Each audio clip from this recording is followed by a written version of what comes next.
जय हिंद दोस्तों, यूपीएससी हिंदी के इस ऑनलाइन प्लेटफॉर्म पे मैं अवनीश सिंह आप सभी का स्वागत करता हूं।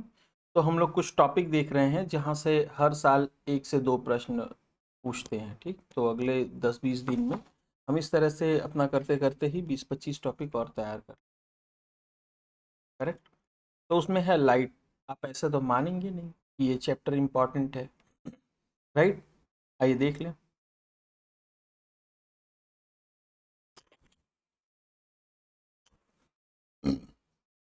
सॉरी, बीपीएससी 2022 में पूछा हुआ है ये क्वेश्चन। तो अगला जो बीपीएससी होगा उसमें पूछ सकता है कि नहीं पूछ सकता है। और बात ये नहीं है कि बीपीएससी, यूपीपीएससी और उत्तराखंड पीएससी, खास करके ये तीन आयोग एक दूसरे के जो है ना क्वेश्चंस बहुत ज़्यादा रिपीट और एक दूसरे का पैटर्न भी फॉलो करते हैं। ये किस चैप्टर से क्वेश्चन पूछ रहा है तो उसी चैप्टर से वो चैप्टर मतलब इम्पॉर्टेंट हो जाए। ये देखिए, एक ही प्रश्न 4 बार है। एक ही प्रश्न कितनी बार है? देखिए, ये देखिए, यूपी आर ओ 2023। तो क्या अगली बार अगली परीक्षा में यहाँ से आने के चांसेस नहीं है? ये देख रहे हैं ना, बीपीएससी 2022 में पूछा जा रहा है, यूपी पीसीएस प्री 2023 में पूछा गया है, यूपी आर ओ में। ठीक? फिर यहाँ देखिए, यूपी पीसीएस प्री 2021 में पूछा गया है। ठीक, वो भी क्वेश्चन रिपीट कर दिया गया। फिर उसके बाद नीचे आ जाइए, यहाँ पे यूपी आर ओ 2021 में, अभी 23 में दिखाए हैं, वो ये 21 में पूछा गया। तो दोनों साल पूछा गया है ना, दोनों साल पूछा गया। तो क्या अब अगले साल यहाँ से आने की उम्मीद नहीं है? आपको नहीं लगता है कि ये चैप्टर मुझे कायदे से पढ़ लेना चाहिए? बार बार इस चैप्टर से क्वेश्चन आ रहा है, पीसीएस भी पूछ रहा है, आर ओ भी पूछा, बीपीएससी 2023 में भी पूछ गया, यूपी पीसीएस 2019 में भी पूछ लिया है। यहाँ देखिए, एक ही क्वेश्चन को कई बार कई एग्जाम्स में पूछा गया है। यहाँ देखिए, फिर 4 बार आ गया। ठीक, तो आप देख रहे हैं ना कितना इंपॉर्टेंट है। फिर ये देखिए, ये नया क्वेश्चन है, शायद वही रिपीट हो। तो हर एग्जाम में आ रहा है ना, मतलब इधर हाल के 3-4 साल 2 सालों में ये क्वेश्चन बीपीएससी यूपीपीसीएस में कई और यूपी आर ओ में कई बार पूछ चुका है ये चैप्टर लाइट। और ऐसा हर चैप्टर नहीं होता है। आपको लगता है कोई चैप्टर खोलिए इस तरह से मिल जाएगा, तो ऐसा नहीं होता है। खोल के देख लीजिए किताब, ऐसा तो है नहीं कि घटना चक्र की किताब मेरे ही पास है, ये वही किताबें हैं, उन्हीं में से मैंने निकाला है फोटो। तो ऐसा तो है नहीं कि इसका कॉपीराइट है या फिर ऐसा कुछ है कि मैं मतलब ये बस मेरे ही पास है, किसी के पास है, ढूंढ लीजिए। बस आप लोग ढूंढना नहीं चाहते और मैं ढूंढ के दिखा दे रहा हूँ, बस इतना ही अंतर है। तो आइए लाइट वाला चैप्टर जो है इसको पढ़ लिया जाए। ये एक यहाँ पे भले हिस्ट्री लिख गया है, लेकिन ये है उसका। एक ही पीपीटी को मैं डिलीट करके भेज करके डिलीट कर देता हूँ, उसमें नया बना लेता हूँ। प्रकाश विकिरणों की प्रकृति होती है तरंग और कण दोनों के समान। जो प्रकाश की विकिरण निकलते हैं उनका नेचर कैसा होता है? तरंग के समान होता है या कण के समान होता है या दोनों के समान? तो आपका उत्तर क्या होगा? तरंग और कण दोनों के समान। प्रकाश सीधी रेखा में चलता हुआ प्रतीत होता है। क्यों प्रतीत होता है सीधी रेखा में चलता हुआ? क्यों प्रतीत होता है सीधी रेखा में चलता हुआ प्रकाश? क्योंकि जो प्रकाश का तरंग दैर्ध्य है वो क्या है? बहुत क्या है? बहुत छोटा है। ये जो इम्पोर्टेंट चैप्टर्स हैं, आप ये छोड़ करके चले जाएंगे तो एग्जाम में फेल होना पक्का। क्योंकि ये एक तो ये इम्पोर्टेंट है, ऊपर से ये इजी होते हैं। ये नेचर में कैसे होते हैं? इजी होते हैं। ठीक है, माफ कीजिएगा, मौसम बदल रहा है तो मौसम का असर। खैर, फिर से माफी चाहूंगा। चलिए आगे। कॉस्मिक किरण, प्रकाश, इलेक्ट्रॉन और पराध्वनि तरंग में वह जिसका वेग अधिकतम होता है। तो आपको पता है कि प्रकाश का वेग क्या होता है? अधिकतम होता है। प्रकाश का वेग क्या होता है? राइट। प्रकाश का निर्वात में, यानी कि जहाँ पे हवा नहीं होता है, हवा तक नहीं मौजूद होती है, तो निर्वात में वेग कितना होता है? 3.10 टू द पावर 15 मीटर। यहाँ पे 15 होना चाहिए। 15 या 8 ऐसे कुछ। ये 0 तो नहीं है, ये 0 नहीं है, मैं कमेंट सेक्शन में कर दूंगा। ये आप लोग, ये गलत हो गया, डिग्री ये सिर्फ 0 लिख दिया, 0 नहीं है। ठीक है, नेक्स्ट है, प्रकाश का वेग अधिकतम होता है निर्वात में। हवा में प्रकाश की चाल निर्भर करती है किस पर? प्रकाशिक घनत्व पर, ऑप्टिकल डेंसिटी पर निर्भर करती है। कांच, निर्वात, जल, वायु में प्रकाश की गति जिसमें न्यूनतम होगी वो कौन सा है? कांच है। ठीक ना? निर्वात में सबसे ज्यादा, उसके बाद निर्वात में सबसे ज्यादा, उससे बाद उससे धीमा वायु में, फिर उससे धीमा जल में, फिर उससे। सूर्य के प्रकाश को धरती की सतह पर पहुंचने में कितना समय लगता है? 8 मिनट, 8.3, 499।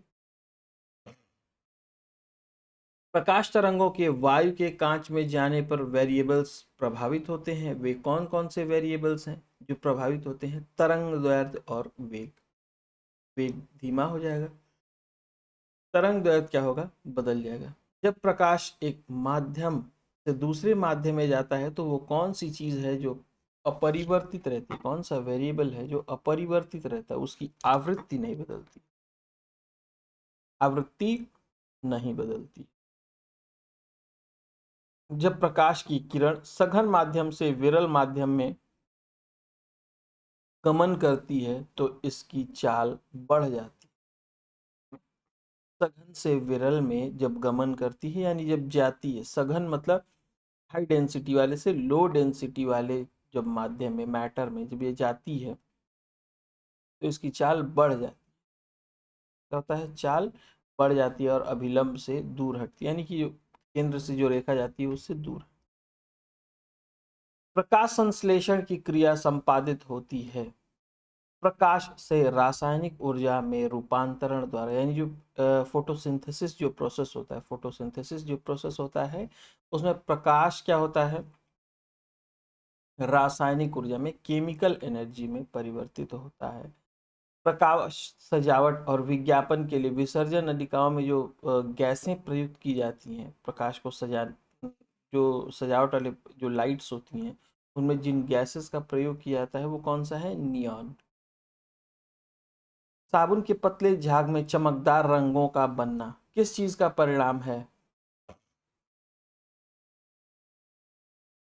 परावर्तन और व्यतिकरण का। किसका? परावर्तन और व्यतिकरण। अब मैं परावर्तन और व्यतिकरण अगर समझाने लगूंगा तो फिर बस ये रिवीजन क्लास चल रही है, कौन कौन से क्लास में आप लोग रिवीजन कर रही है, फिर पूरा मुझे फिजिक्स में घुसना पड़ेगा व्यतिकरण क्या है, और मेरे पास उतना टाइम है नहीं।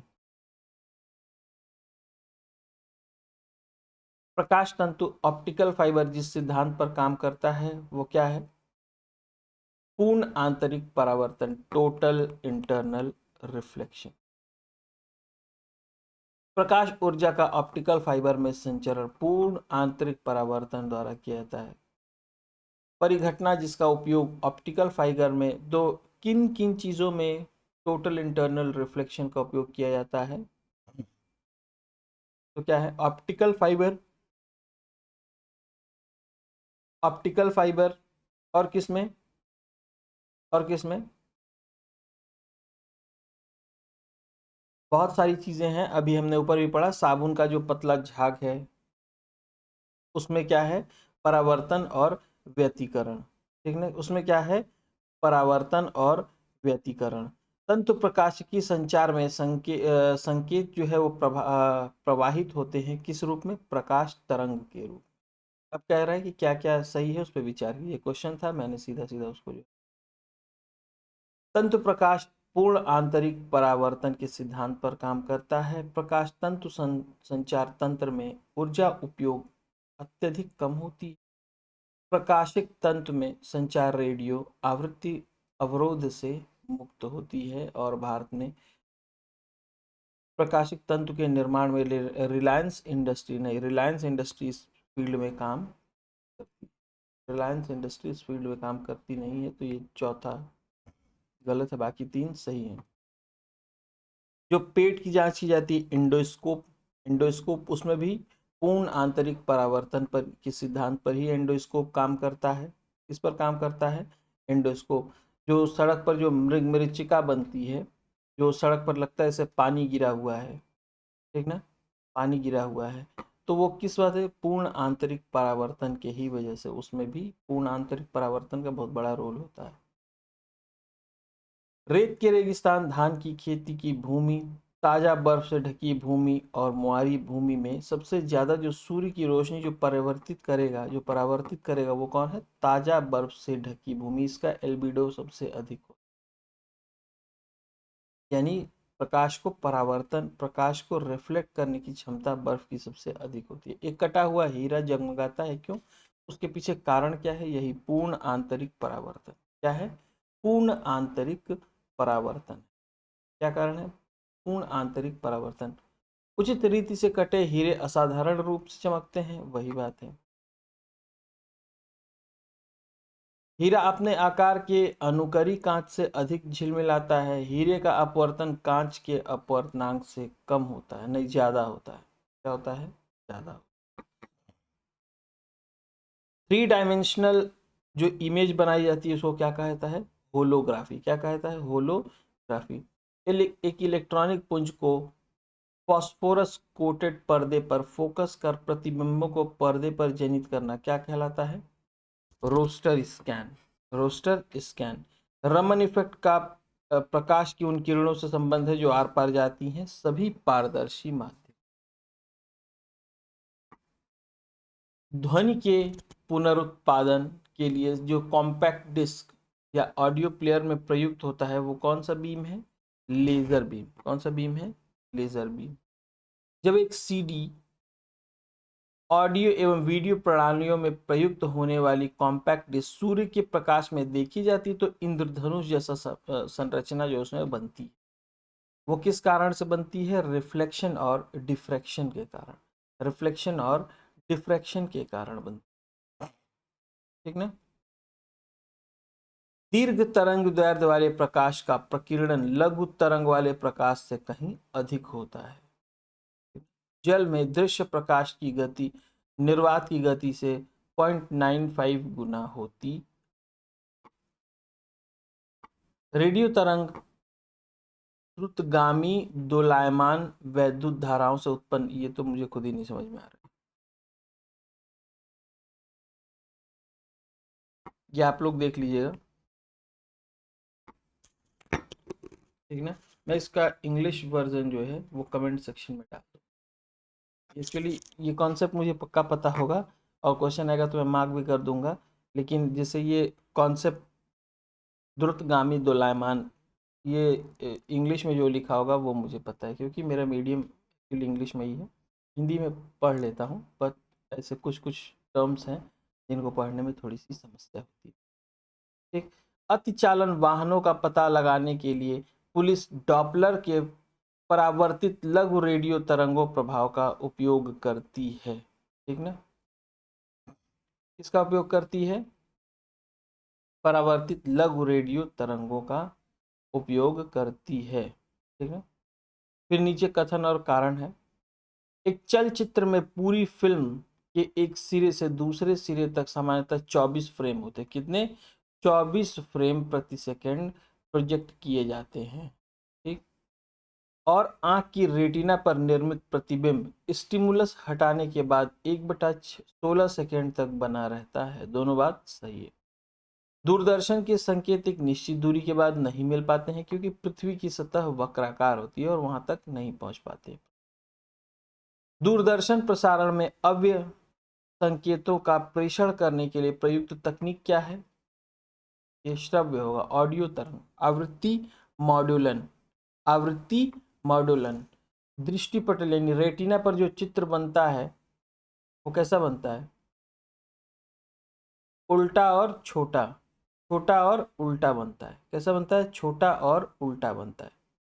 अभिनेत्र लेंस द्वारा किसी वस्तु को जो जिसका प्रतिबिंब रेटिना पर बनाया जाता है वो कैसा होता है, उल्टा और वास्तविक, ठीक ना। उल्टा, छोटा और वास्तविक होता है, ये जान लीजिए।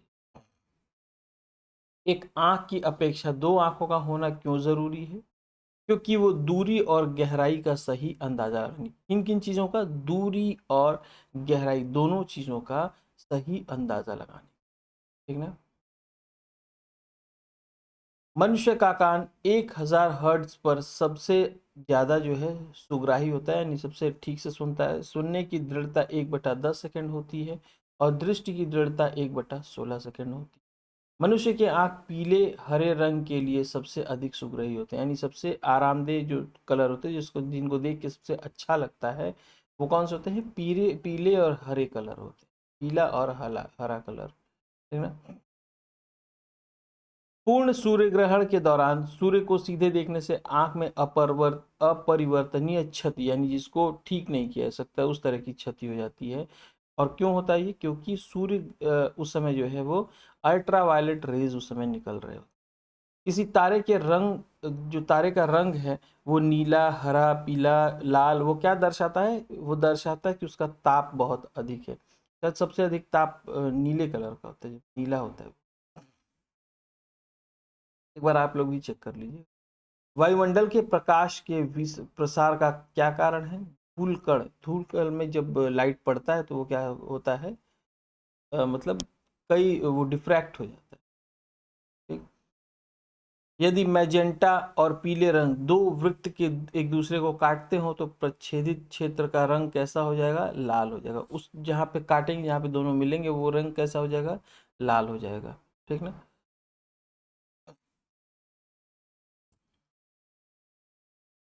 ये भी वही है।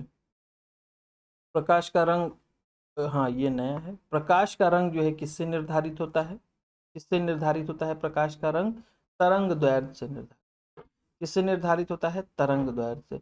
और सबसे ज्यादा जिसका तरंग दैर्ध्य है वो कौन सा है, लाल रंग का, इसीलिए लाल रंग दूर से दिखाई, ठीक ना। और सबसे कम बैगनी का है, सबसे कम किसका है, बैगनी का है।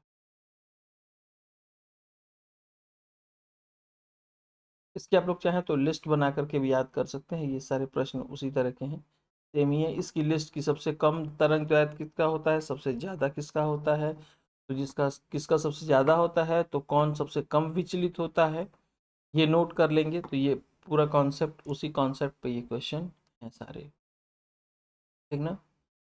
हाँ नेक्स्ट, क्षितिज के समीप सूर्य और चंद्रमा दीर्घ वृत्ताकार दिखाई देते हैं, क्यों, अपवर्तन के कारण, अपवर्तन के कारण, ठीक ना। सूर्य के प्रकाश के अदृश्य भाग से प्रकाश संश्लेषण करते हैं कौन, बैक्टीरिया, कुछ बैक्टीरिया होते हैं वो करते हैं।